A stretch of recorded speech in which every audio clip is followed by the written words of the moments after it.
What's happening, guys? Welcome back. I am going to go over our watch list for Friday, August 12th.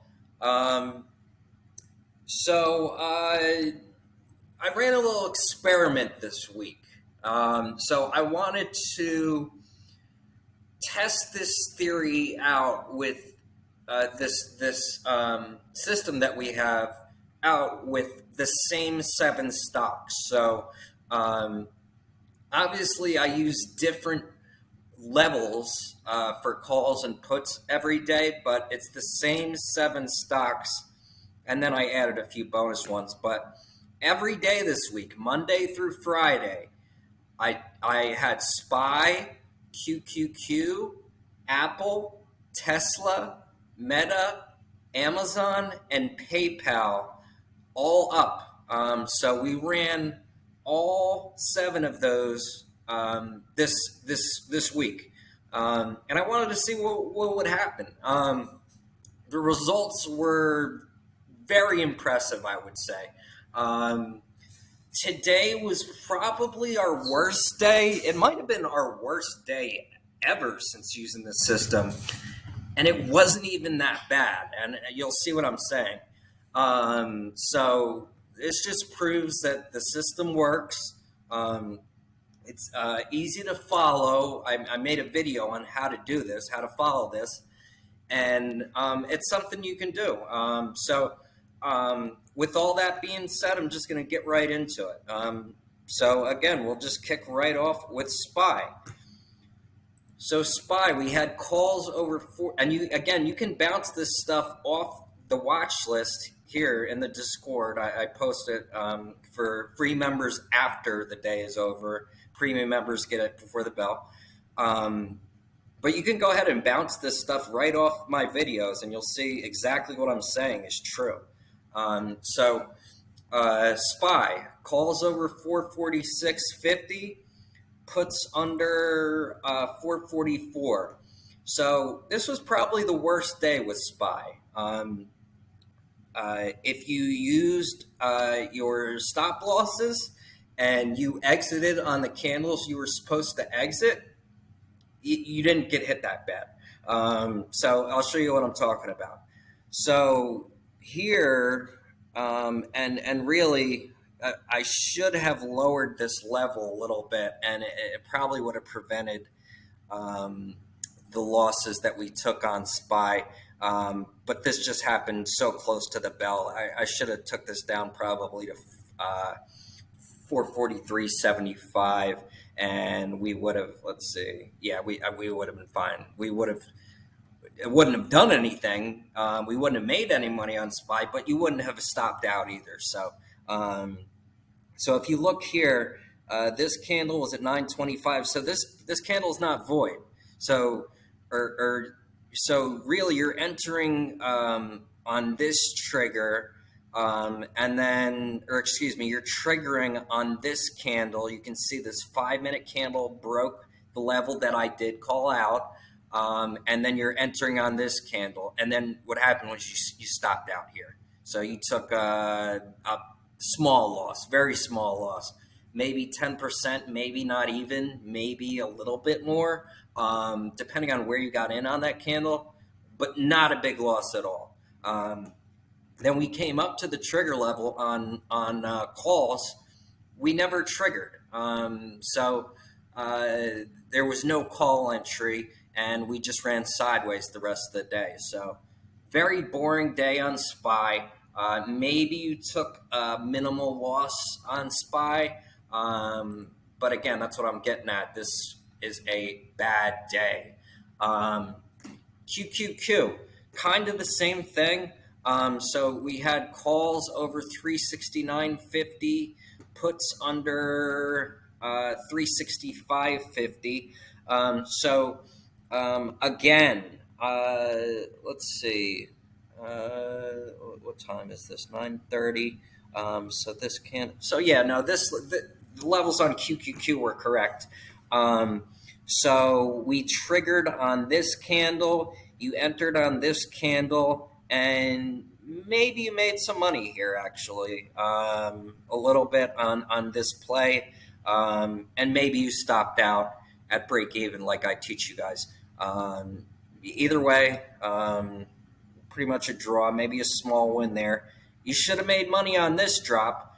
Trigger here, entry here, and you could have rode that down for 20-30% gains there on QQQ. Came back up, triggered again here, so you could have entered here on this candle, made a few bucks. Again, nothing to write home about, maybe 10%. And then you would have, if you played this one, you probably would have given it back here and stopped out maybe with 10%, something like that, and maybe over here as well. So QQQ, small wins, small losses, maybe a draw. Call it what you want. It's not what I would call a successful play, a winning play. We have a higher standard than that here. Apple, trigger here, entry here. Again, maybe you made a little money on Apple. Maybe you stopped out. It really depends on where you entered.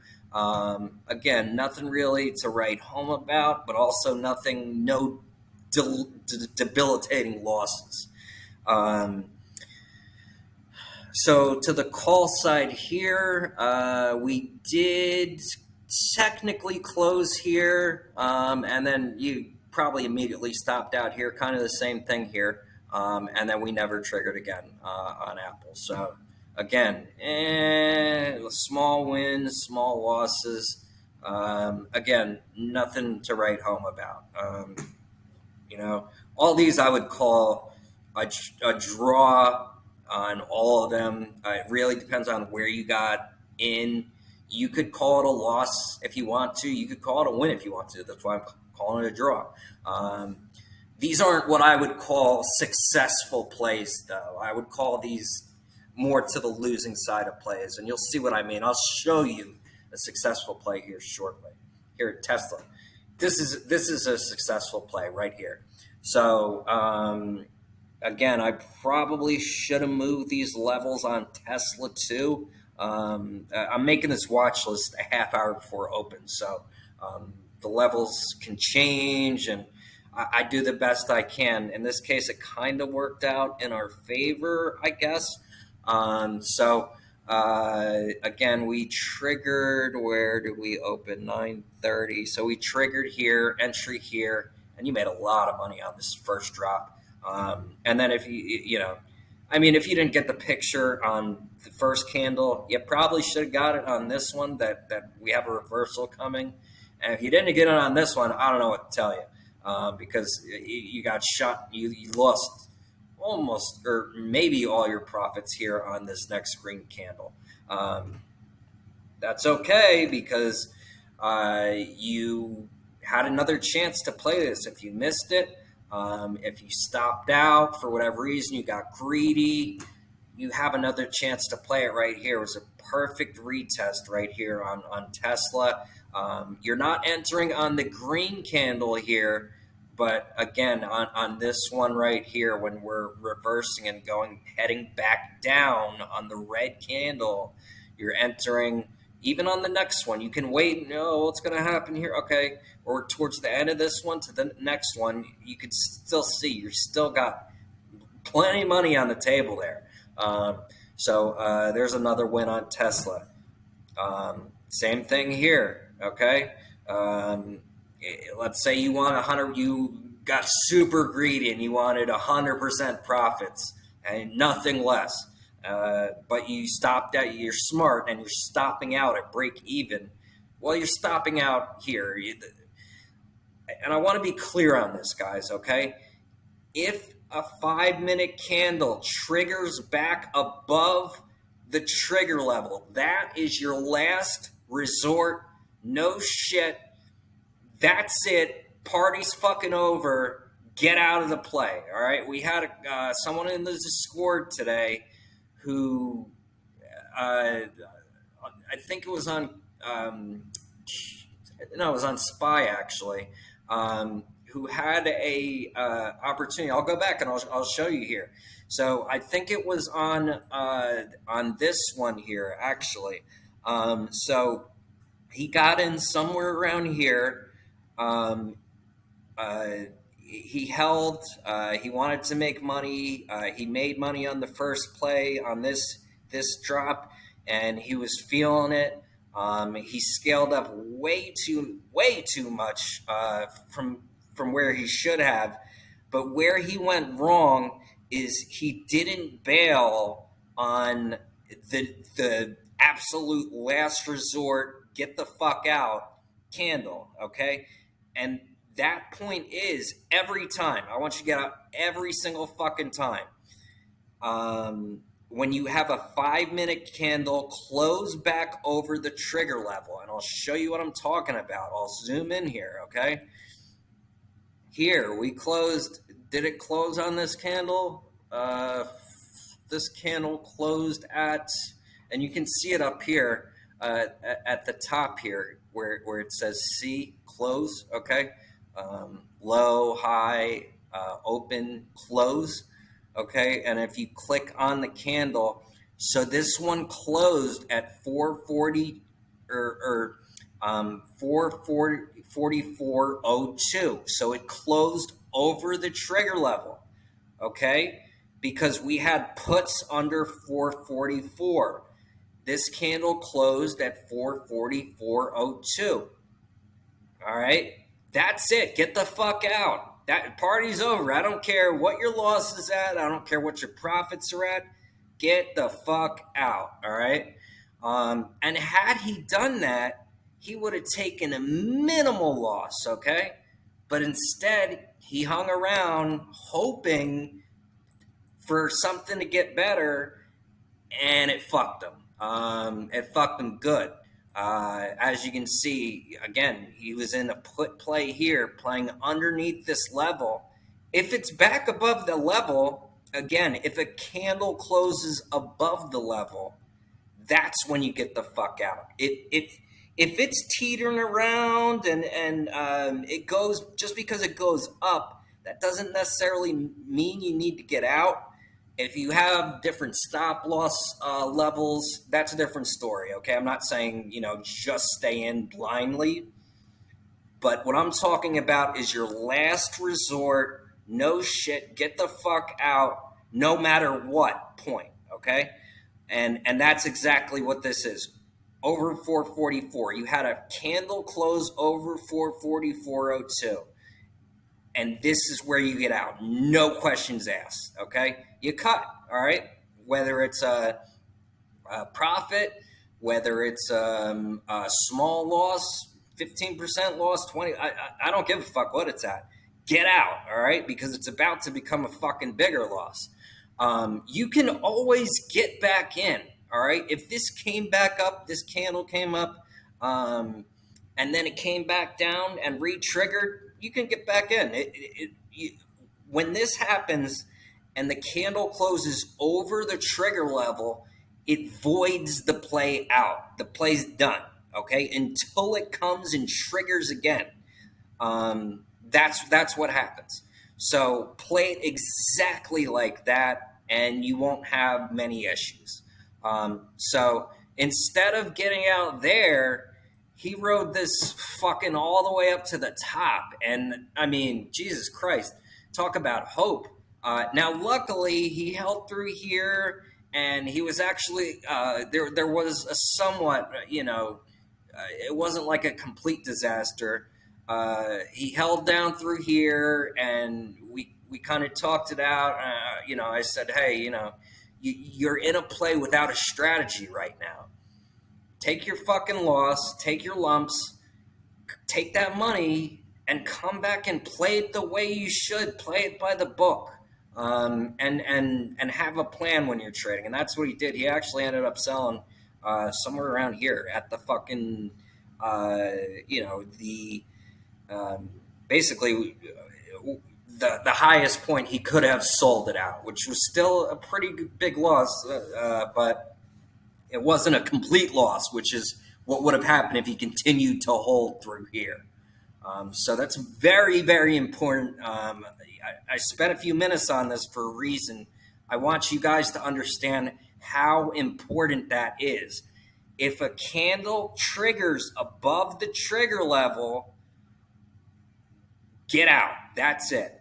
Party's over. All right. We clear on that? If it comes back down and triggers again, you can enter again, but don't hold and hope it fucking comes back down, or, don't do that. It's bad news. All right. You're going to see more of this shit because in a couple weeks or so, I'm going to teach you guys how to play this, which is the fucking, the rejection to this. So, yeah, we came down here and we made money, but this level did not hold. So you can actually play calls here and you can see what happened. I mean, we rocketed up. Same thing. You can play the rejection here. We didn't break this level here. You think I'm the only one looking at this? Fuck no. Traders are looking at this. Algorithms are looking at this. This isn't like a super well-known strategy from what I understand, but I mean, it works for a reason, right? So you can play the rejection here, and I'm going to show you guys how to do this probably in a couple weeks. You can play the premium group, excuse me. You can play the rejection here. I'll show you guys how to do that and make money actually in between the levels too. So that'll be a cool little class coming up for you guys, but get the fuck out if that happens. Save your money. Stop hoping. This is very cut and dry. There is a little bit of, awareness you have to have that I kind of get into in my videos a little bit, but it's just a little bit, all right? And you don't even have to do that. You can stick strictly to the book and you'll be okay. All right, I think I made my point. So that was Tesla. Tesla was a big win. We won some good money on Tesla. Meta was another one. I had another student who lost money. I'm still trying to figure out how she lost money here on Meta. Meta puts, because she said she got in around 2:00 or something. But I mean, I'll just go through it. So trigger level here, right? Entry here, somewhere on this candle, and you're making money somewhere around here, 10%, something like that. Between 10 and 20%, I would say, on that jump. Nothing crazy, but same thing over here. A little bit more money to be made. So trigger here, entry here. Came up here, but we did not break the trigger level. We did not have a 5-minute candle close above the trigger level. So you stay in the play. And you stayed in the play, you made your 20, 30%, whatever. Came back up here, okay? Got rejected here. So again, you're not entering on the green candle because this candle could have been green and then you're above the trigger level. But we came and we rejected here. So you're entering on this red candle here and you're making money. You're making money down there, another 10, 20%, whatever it may be. Obviously it varies a little bit. That's why I'm kind of giving you these ranges of minimums to, reasonable maximums. Same thing here. Entry, again, not on the green candle, but the red candle here. And then you're riding this down for your 10%, 15, 20%, whatever it may be. And you even had it one more time here for 15, 20% there. So Meta was another good win. Again, this was one of our worst days. This might have been our worst day. And you can still say there you still see there are solid plays to have. Not huge gains. We're not getting any. There is one at the end I'll show you, but we didn't have any big 50%, 100% wins like we did earlier in the week. But there were still solid gains here, and at minimum, you're offsetting your losses. Amazon, this was kind of a dud. So trigger here and you're stopping out here. So another thing I want to note, guys. So you don't have to sit here and you should have some set stop losses. So you don't have to wait for this giant green candle to close to exit this play, all right? Because at what point during this 5 minutes do you realize, okay, I'm fucked? It's before the 5 minutes is up, okay? So if you see shit hitting the fan, get out. And this is a perfect example right here. So you're taking a loss here on Amazon. Same thing over here. Entering I guess triggering here, entering on the next candle here, and then you're probably stopping out on this candle for a small loss on Amazon. Another thing I want to note, on Fridays, I would not, because you're playing weekly options on all these except SPY, or most of these, I should say. Don't play the 0 DTE unless it's SPY or QQQ. And if it is SPY or QQQ, don't play 0 DTE after like 2 o'clock. Maybe around noon, I would start to think about, maybe switching to the next day expiration. For those of you not familiar, SPY and QQQ have daily options. So they have options that expire every day. So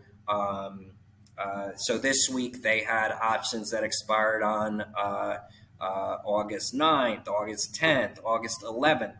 All right, August 7th, August 8th. I missed Monday and Tuesday. So every day of the week, you had options that expire, okay?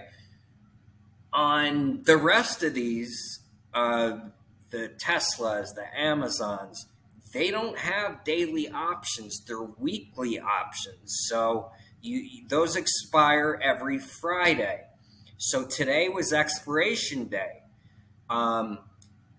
I highly suggest not playing 0 DTE, that is options that expire today, on those, okay? So, for instance, on Amazon, you had, or all of these, Amazon, Tesla, Meta, you had options that expire on August 11th. You have options that expire. The next time you can buy is August 18th, okay?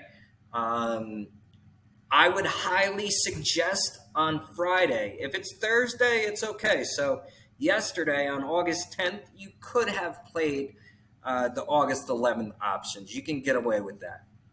But on Friday, for those weekly options, it's just, you're asking for trouble, all right? Unless you get that move, and a pretty substantial move in your direction, you can have substantial losses pretty quickly.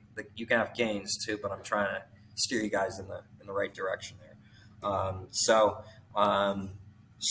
for instance, today was August 11th, right? I would not buy the August 11th Amazon options. I would buy the August 18th Amazon options. I would buy the August 18th Tesla options. They can be expensive, especially Tesla. Some of the others, everything else is pretty affordable, actually. But Tesla's probably the most expensive on here. It's just not worth it, because you can still get a move, and you're like, oh, okay, it's going in my direction. I'm making money, right? You're like, what the fuck? I'm losing money? Like, what's going on? It's fucking theta, time decay. If you don't know what it is, watch my fucking videos. Amazon. So you stopped out. Amazon was kind of a dud. You stopped out. You should have had some type of small loss on Amazon on both these candles here. So Amazon was a loss, straight up. Not a huge loss, but it was a loss. PayPal was a big win. You had a trigger here. You entered here. Maybe you didn't. Maybe you stopped out. But again, you could have entered again here. 62.25 was our trigger. This closed at our trigger, 62.25. So you could have entered on this candle or this candle and made a little bit of money on PayPal. Again, maybe you swung for the fences, stopped out at break even on the way back up, entered again on this trigger, okay, and made a lot of money on PayPal. So PayPal was a big win. And then our biggest win of the day, say the best for last. So this was not one of the 7 that I covered this week, but SMCI. This has just been tanking. So you took this short here, triggered here, and it just dropped. Entry, you could have even entered on this big ass red candle somewhere and made money. This was our jewel of the day. PayPal was good. SMC. So just a quick recap. SPY was kind of maybe these 3 were borderline loss. Wins to losses to I call them draws. SPY, QQQ, and Apple were kind of draws. There were small wins, small losses, nothing to write home about. Tesla was a few big wins. Meta was a few big wins. Amazon was a loss. PayPal was a couple good wins. And SMCI was a really big win. So that's a bad day for this strategy. So I'll tell you what, if that's a bad day, sign me the fuck up. You know what I'm saying? So we'll see how next week goes. I may run this back a little bit and just kind of play with these a little bit. These are kind of the ones I'm playing with the big 7. Obviously, you have your Tesla, Microsoft, Apple, your Amazon, Meta, and then SPY and QQQ, obviously. So I just kind of play around with those. There's a lot of liquidity in most of those. There's a lot of trading going on, so the price action is more predictable than like a Mullen or a Carvana or a volatile stock, which you make a lot of money on, but it's more predictable. So especially on SPY and QQQ, you can make some good money on those. There were a couple that ran over 100% this week on SPY QQQ, 50, 70, 100%, multiple times throughout this week. So that's our bad day from today. It really wasn't all that bad. I'm sure we'll have worse, but that was by far the worst day this week. We crushed it this week up until today. And today was just kind of like nothing crazy. It wasn't like, oh my God, we suck. It was a very average day. And I'm not a big fan of average. I like to win. So, anyways, I suggest you go back if you haven't and watch the rest of the videos from the week. They're all up on this same Watchlist channel. They're all posted on the channel. Go back. You'll see what I'm talking about. We had a fucking awesome week. So let's do it again next week, guys. I appreciate you guys taking the time to watch. If you can, give me a like, give me a subscribe. It helps a lot with the views, the content. I'll keep putting out this content for you guys so you guys can kind of get this stuff down and see, hey, this strategy actually works. I appreciate you guys watching. Enjoy your weekend, rest up, and let's get at it Monday, y'all.